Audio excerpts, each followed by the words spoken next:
Bismillahirrahmanirrahim. Assalamualaikum warahmatullahi wabarakatuh. Syukur alhamdulillah kita bisa berjumpa lagi di channel ini. Sholawat dan salam semoga selalu tercurahkan kepada junjungan kita Nabi besar Muhammad Shallallahu Alaihi Wasallam. Allahumma sholli ala Sayyidina Muhammad wa ala ali Sayyidina Muhammad.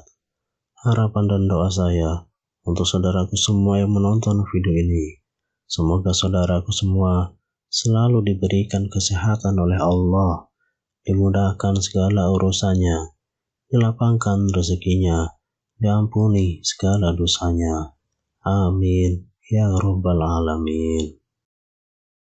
Sahabat beriman yang dirahmati Allah, meski sholat tahajud adalah sholat malam, akan tetapi belum tentu setiap sholat malam bisa menjadi sholat tahajud. Dua kesalahan dalam melakukan sholat tahajud ini bisa menjadikan sholat tahajudnya tidak sah. Nah, apa saja dua kesalahan itu? Mari simak penjelasannya berikut ini. Semoga bisa memberi manfaat untuk kita semua. Amin ya rabbal alamin. Yang pertama, sholat tahajud sebelum tidur. Di antara kaum muslimin, ada yang rajin mengerjakan sholat sunnah di malam hari. Bahkan, ada yang melakukannya dari awal isya hingga hampir subuh. Sebagian orang mengira kalau amalan itu termasuk bagian dari tahajud. Padahal belum tentu. Jika ia melakukan sholat malam tersebut sebelum tidur, maka ia tidak bisa dinamai tahajud, tapi hanya qiyamul lail saja. Hajjaj bin Amr radhiyallahu anhu pernah mengingatkan kekeliruan anggapan ini.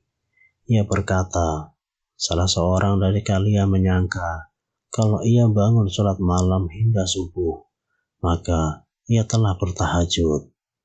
Padahal sesungguhnya tahajud itu adalah mengerjakan sholat setelah tidur, lalu sholat setelah tidur, lalu sholat lagi setelah tidur.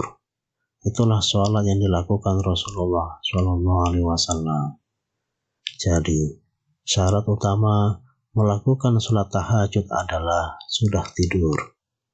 Jika tidak tidur atau belum tidur, maka belum bisa dan tidak sah mengerjakan sholat tahajud.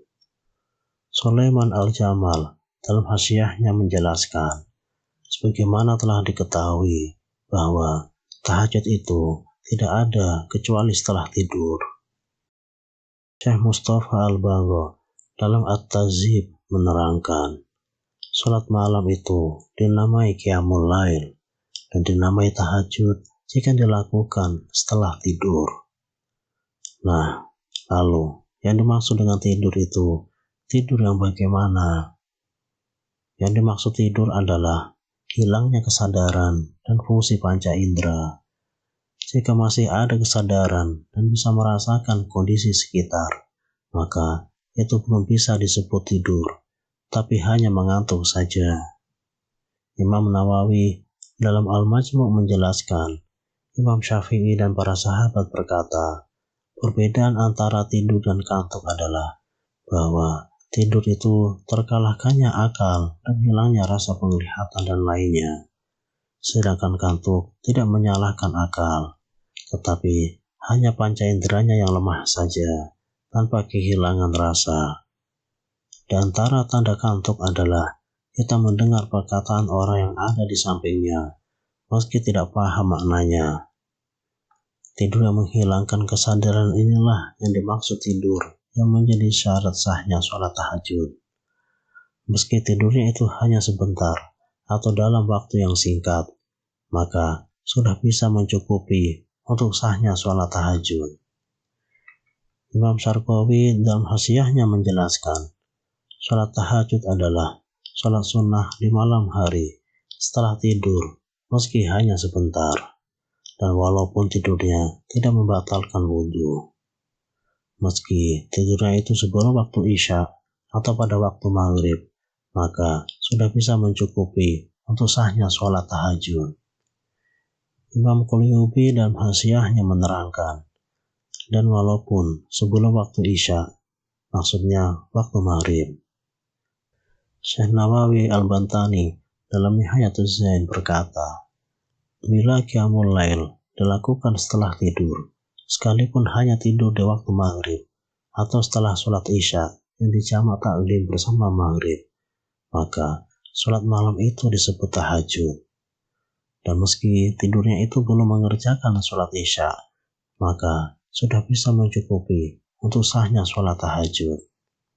Sulaiman Al-Bujairami dalam Hasyiahnya menjelaskan, setelah tidur, walaupun hanya sebentar, dan walaupun tidurnya sebelum mengerjakan sholat Isya. Kemudian yang kedua, sholat tahajud sebelum sholat Isya. Sebagian kaum muslimin ada yang beranggapan kalau sholat tahajud itu yang penting sudah tidur di malam hari dan sudah masuk waktu Isya.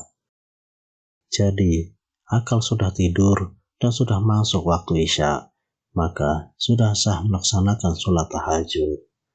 Anggapan seperti ini sesungguhnya keliru dan kurang tepat.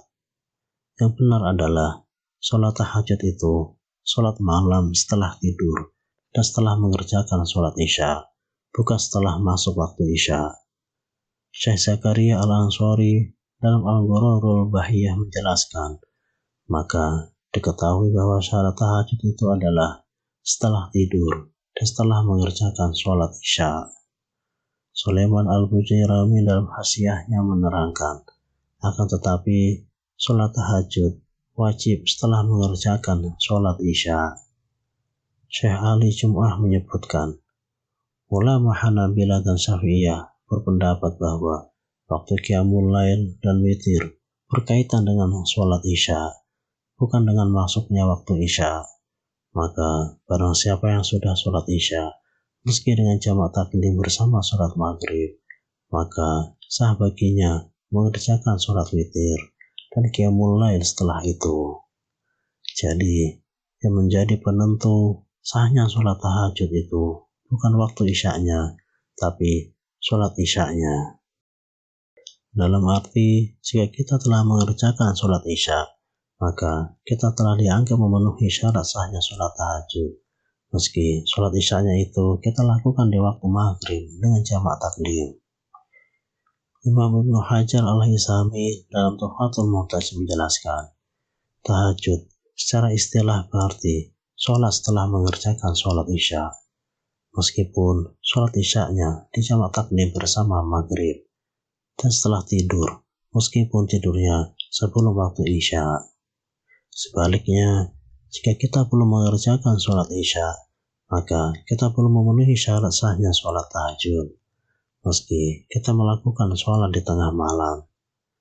Sulaiman Al-Jamal dalam Hasyiahnya menegaskan, maka sholat tahajud itu sama seperti sholat witir dalam terhalanginya atas pelaksanaan sholat Isya, meskipun dengan jamak taklim bersama maghrib. Dari sini, jika kita bangun malam hendak mengerjakan sholat tahajud, padahal kita belum sholat Isya, maka yang harus dilakukan terlebih dahulu adalah sholat Isya'nya, baru kemudian mengerjakan sholat tahajud. Wallahu a'lam. Demikian yang bisa saya bagikan. Semoga bermanfaat untuk kita semua. Subhanaka Allahumma wa bihamdika, asyhadu an la ilaha illa anta, astaghfiruka wa atubu ilaik. Wassalamualaikum warahmatullahi wabarakatuh.